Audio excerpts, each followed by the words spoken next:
प्रणाम महाशय। प्रणाम। ये बाबा गंगू गहन की कुटिया यही है? हाँ, थी, पर अब मैं बाबा गंगू गहन का और इस कुटिया का ध्यान रखता हूँ। बाबा कहाँ है? बाबा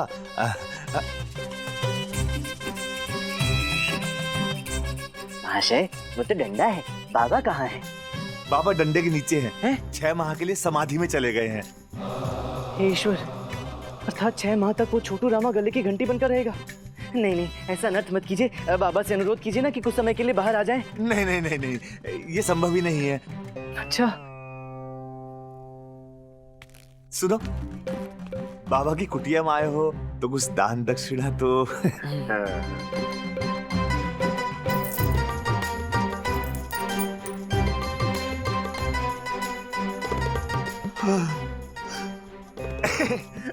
बाबा गंगू गहन, बाबा की जय हो। डम डम डुग डुग, उड़ता तीर भोला फकीर। बाबा की जय हो, बाबा की जय हो, बाबा की जय हो। आप मुझे इस तरह से क्यों देख रहे हैं? नहीं नहीं, मैं ये सोच रहा हूँ कि क्या आप मेरी समस्या का निवारण कर सकते हैं क्या? समस्या क्या है? बाबा गंगू गहन की कृपा से मुझे पुत्र रत्न की प्राप्ति हुई है। बाबा बड़े कृपालु हैं। बाबा बड़े कृपालु हैं। हाँ। समस्या क्या है लेकिन? मेरी अम्मा ने धन्यवाद स्वरूप बाबा को देने के लिए ये स्वर्ण मुद्राओं से भरी पोटली भेजी है। एक काम कीजिए, बाबा जब समाधि से बाहर आएंगे तो ये पोटली मैं बाबा को दे दूंगा, आप मुझे दे दीजिए। अम्मा की आज्ञा का पालन करना है ना, इसलिए ये पोटली तो बाबा को ही अर्पित करनी है। कोई बात नहीं, मैं 6 माह पश्चात आ जाऊंगा। सुनो सुनो, एक क्षण के लिए ठहरो, मैं बाबा से बात करके आता। हाँ। बाबा गंगू गहन की जय हो। बाबा, एक भक्त आपसे भेंट करना चाहता है। नहीं नहीं बाबा, बाबा वो आपसे मिलने के लिए बहुत व्याकुल है। हाँ हाँ, क्या क्या? नहीं बाबा, बाबा क्या ये उचित है? बाबा वो ना आपके दर्शन करके आपको कुछ भेंट देना चाहता है। हाँ, ठीक है बाबा, मैं आपका संदेश उस तक पहुंचा दूंगा। क्या कहा? बाबा बोल रहे हैं कि उन्हें किसी आवश्यक कार्य के लिए बाहर आना है।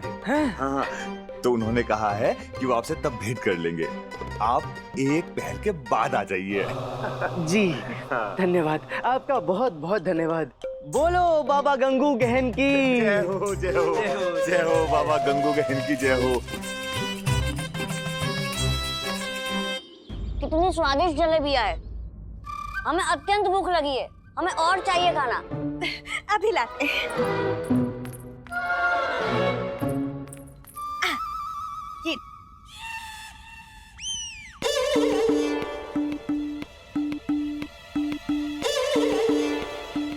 भी खत्म हो गया, हमें और भूख लगी है। ये लो।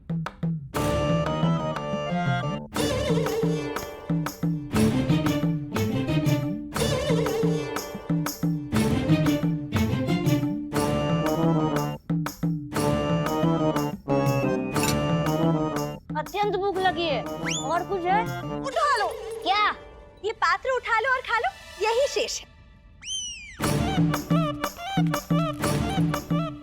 अरे पुत्र, ये नहीं खाते, ये तो कच्चे हैं, पेट में दर्द होगा।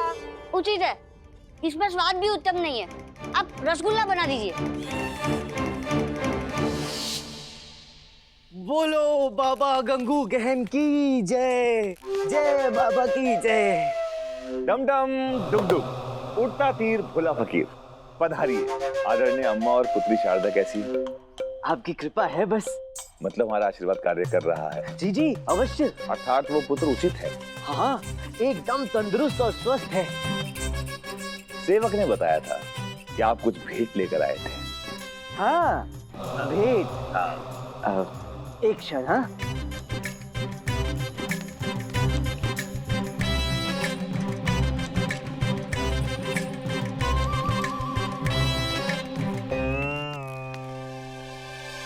अभी तो प्रकाश बहुत है और सूर्य भी अस्त नहीं हुआ है, तो ये दीप क्यों प्रज्वलित कर रहे हैं?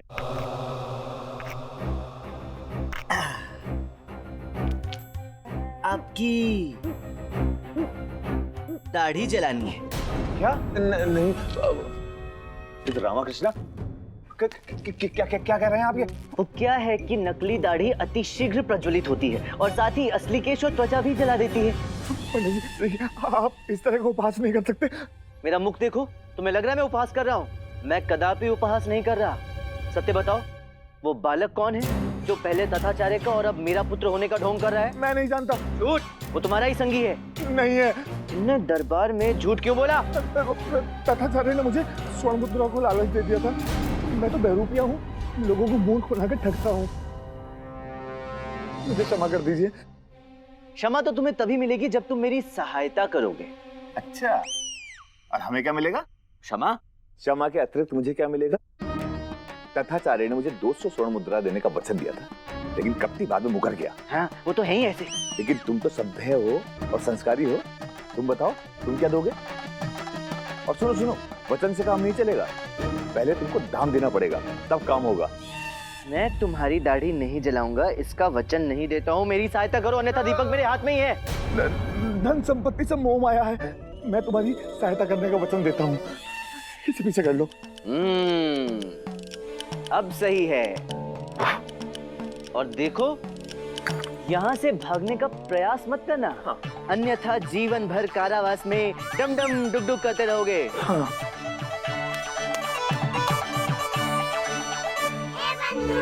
रामा, यदि ये बालक बाबा गंगू गहन का साथी नहीं है तो कौन है? वही तो मैं सोच रहा हूँ बंधु। गुरुदेव का और फिर मेरा पुत्र बनने के पीछे उसका उद्देश्य क्या है?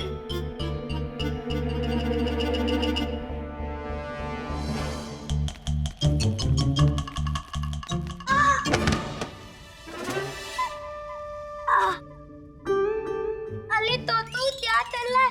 केले कागज दिल की इधर उधर नहीं फेंकना चाहिए, इन्हें कूड़ेदान में डालना चाहिए। समझा? अब हो तो ये करने के लिए काका श्री। क्या बोला? फिर से बोल दे रहा। अब कुछ नहीं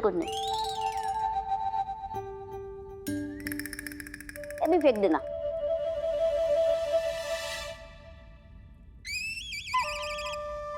काका, मैं अपना डंडा लेकर आता हूँ, आप अपनी घंटियां फेंकना, मैं डंडे से मारूंगा। देख, मुझे अपनी घंटियां अत्यंत प्रिय है। काका, आपने ये घंटियां हमें दे दी थी, अब ये हमारी है। आपको खेलना है तो खेलो, नहीं तो हमें वापस दे दो। मैं नहीं दूंगा तुझे अपनी घंटियां, जा।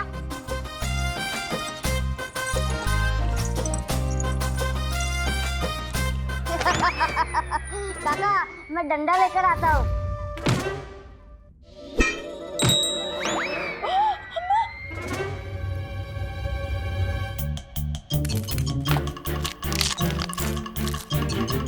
छोटू रामा, ये तुम क्या कर रहे हो? अरे, इनमें से कितनी मधुर ध्वनि आ रही है। हटो यहाँ से। अरे, क्या कर रहे हो? आपके पापड़ों को तोड़ रहा हूँ। रोको मत पा, बड़ा आनंद आ रहा है।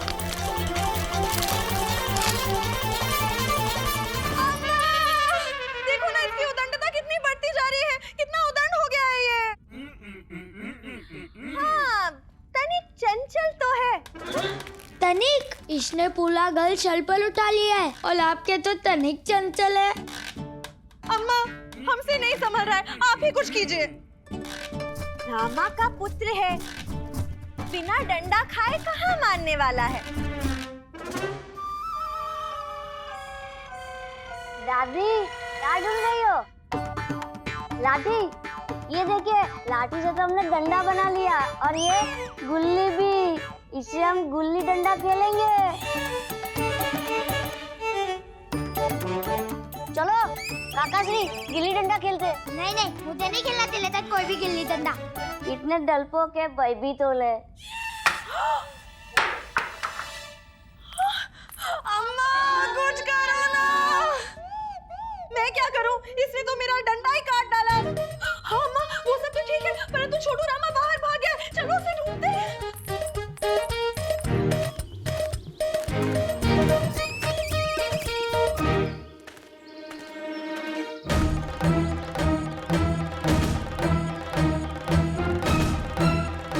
बच्चे क्या ताली बनवाते हैं?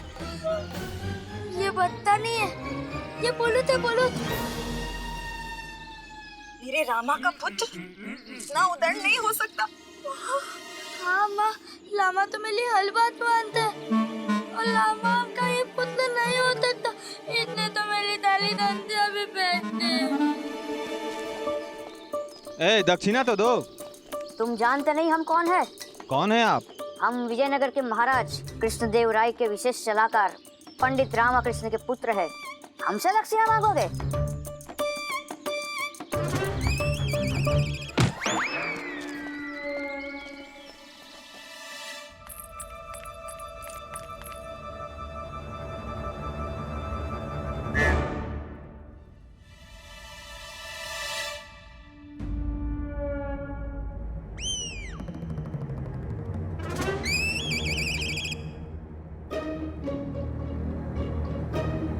आप लोग हमें इस प्रकार क्यों देख रहे हैं? तू अभी दाढ़ी बनवा रहा था, है ना? वो क्या है ना माँ, दाढ़ी बढ़ गई थी और हम है पंडित रामकृष्ण के पुत्र। जब पिता से ही दाढ़ी नहीं रखते तो हम क्यों रखे? जाओ माँ, हमारे लिए खेलने के लिए खिलौने लेके आओ।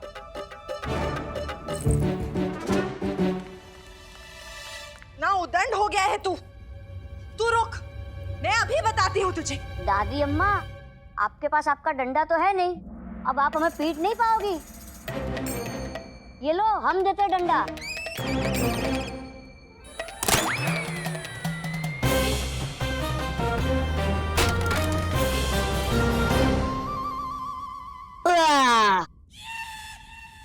अब हमें निद्रा आ रही है और जब हम निद्रा से उठेंगे तो हमें लगती है भूख। हमारे लिए स्वादिष्ट भोजन तैयार रखना।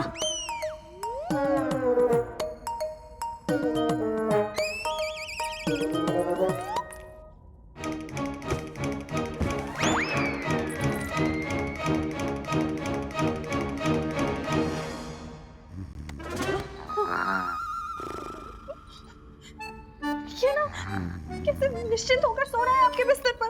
अब बालक ही है तो सोएगा ही ना निश्चिंत होकर। बालक तो ऐसे ही होते हैं शारदा, खाते हैं पीते हैं और फिर निश्चिंत होकर सो जाते हैं। देखो ना कैसे मेरी तरह सो रहा है मेरा पुत्र, किसी की कुदृष्टि ना लगे, है ना अम्मा? क्या बालक है, बालक है। पता है, इसने अपने पैरों से कुचल कुचल के हमारे सारे पापड़ नष्ट कर दिए। अरे वाह, ये तो अति उत्तम किया छोटू रामा की अम्मा। इसने हमारी लाठी सर पर मारकर 2 टुकड़ों में तोड़ दी और इसे कुछ हुआ भी नहीं। अरे वाह अम्मा, इसका अर्थ है कि तुम्हारा पौत्र तुम्हारी तरह ही स्वस्थ है। उत्तम उत्तम अति उत्तम। अले उसने मेरी काली दंतिया डंडे से मार मार के तब बाल फेंक दी। बात नहीं गुंडप्पे, तो उसका काकाश्ली है ना और वो तेरा पुत्र है। उत्तम उत्तम अति उत्तम। क्या उत्तम उत्तम अति उत्तम बोले जा रहे हो? क्यों ना बोलूं? तुम तीनों ने ही मुझे बरगद के वृक्ष के नीचे वो अनानास रखने के लिए बाध्य किया था ना। अब भुगतो, अनानास से उत्पन्न हुआ पुत्र तो ऐसा ही होगा, कटीला। सुनिए ना, हमें ऐसा प्रतीत होता है कि ये हमारा पुत्र नहीं है। अरे शारदा, कितनी स्वार्थी हो तुम। इस बेचारे नन्हे से बालक ने तुम्हारे जरा से पापड़ क्या तोड़ दिए? तुमने तो इसे पुत्र मानने से ही मना कर दिया। शिव शिव शिव शिव शिव शिव। हमें भी ऐसा लगता है कि ये शारदा का पुत्र नहीं हो सकता। नहीं हो सकता? क्यों नहीं हो सकता? तुमने जहाँ बरगद के वृक्ष के नीचे रखने के लिए अनानास दिया था वहीं से तो आया है ये, तुम्हारे उस क्या नाम है, दंडू दहन। हाँ, दंडू दहन के आशीर्वाद की कृपा से। बरगद के वृक्ष के नीचे अनानास रखने से पुत्र थोड़ी हो जाता है। देखो तो क्या पलटी मारी है। फल से पुत्र कैसे हो सकता है? पहले तो पुत्र, पौत्र और पुत्र सब कहते थे, अब क्या हो गया? ठीक है, तीनों मुझसे क्षमा मांगो। ये क्षमा मांगो।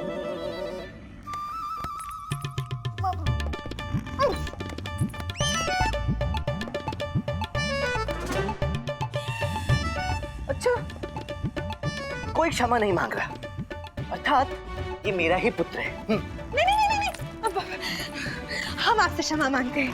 अब हम एक क्षण भी इसके साथ नहीं रह सकते। ठीक है, तो मेरी एक नहीं 3 शर्तें हैं। यदि स्वीकार है तो ही मैं सहायता करूंगा। स्वीकार है।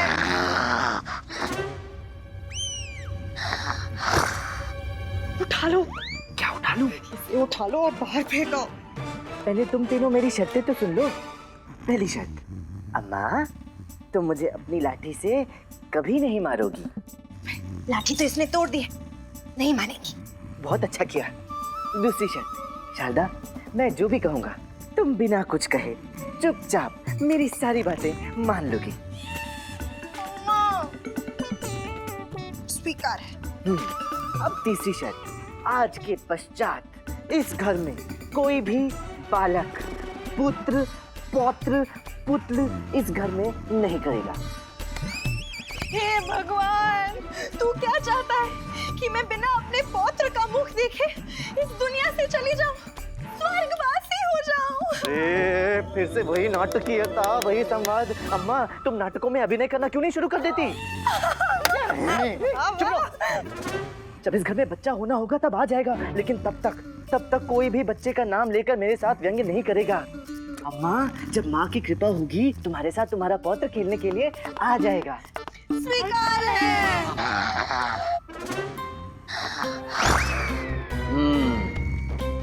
ठीक है, चलो सब विश्राम करते हैं, सब ठीक हो जाएगा। महाराज कृष्णदेव राय की, महाराज कृष्णदेव राय की, महाराज कृष्णदेव राय की, महाराज कृष्णदेव राय की, महाराज कृष्णदेव राय की।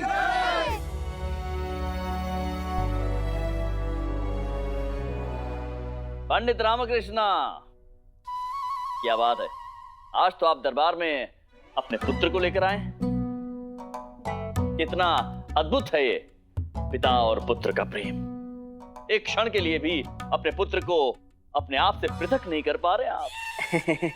जी महाराज, अब आपको कैसे बताऊं कि जैसे ही इसे अपनी दृष्टि से पृथक करता हूँ ये क्या क्या कर देता है। और वैसे महाराज, पंडित रामकृष्णा, हम आपकी कथा का श्रवण कुछ क्षण पश्चात करेंगे, परंतु उससे पहले मंत्रीवर महाराज, हमारी महारानियों की बड़ी अभिलाषा थी कि वो पंडित रामकृष्ण के पुत्र से मिले, उन्हें देखें। तो हम चाहते हैं कि आप अभी इसी क्षण उन्हें यहाँ आमंत्रित करें। अवश्य महाराज।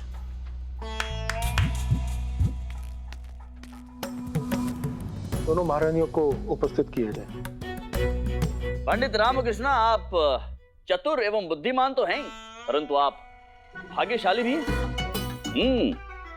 देखिए ना, बरगद के वृक्ष के नीचे इन्होंने अनानास रखा और इन्हें पुत्र प्राप्ति हुई। ये पिता बन गए और वो भी एक ही रात्रि में।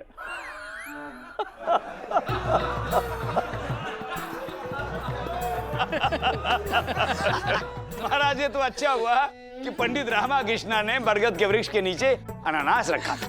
यदि अनार रख दिया होता तो अनर्थ हो गया होता। गुरुवर, आपको ये अनार वाली बात कैसे ज्ञात हुई? महाराज, हमें क्या, ये तो समस्त विजयनगर को विदित है। क्या? ये अनार के विषय में महाराज, ये तो सामान्य ज्ञान की बात है। सभी परिचित हैं कि अनार में अनेकों दाने होते हैं, इसमें कैसा भेद? इस प्रकार जी।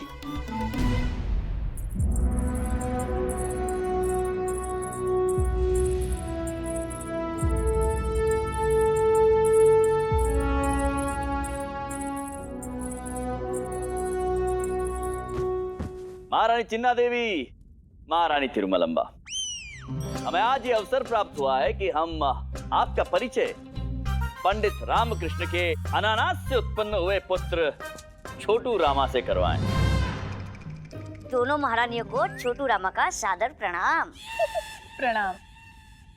अरे वाह महाराज, पंडित रामकृष्ण के अनानासी पुत्र की तो वाणी भी अनानास की तरह ही कटीली है। जी जी, सत्य कह रही हैं आप। महाराज, अब आप भी पंडित रामकृष्ण का अनुसरण करके बरगद के नीचे अनार। महारानी तिरुमलंबा, शांत हो जाइए। अब पंडित रामकृष्ण कुछ कहने का प्रयास कर रहे थे। पंडित रामकृष्ण, जी महाराज, मैं आपको, दोनों महारानियों को और दरबार के समस्त दरबारियों को ये सूचित करना चाहता हूँ कि ये छोटू मेरा पुत्र नहीं है।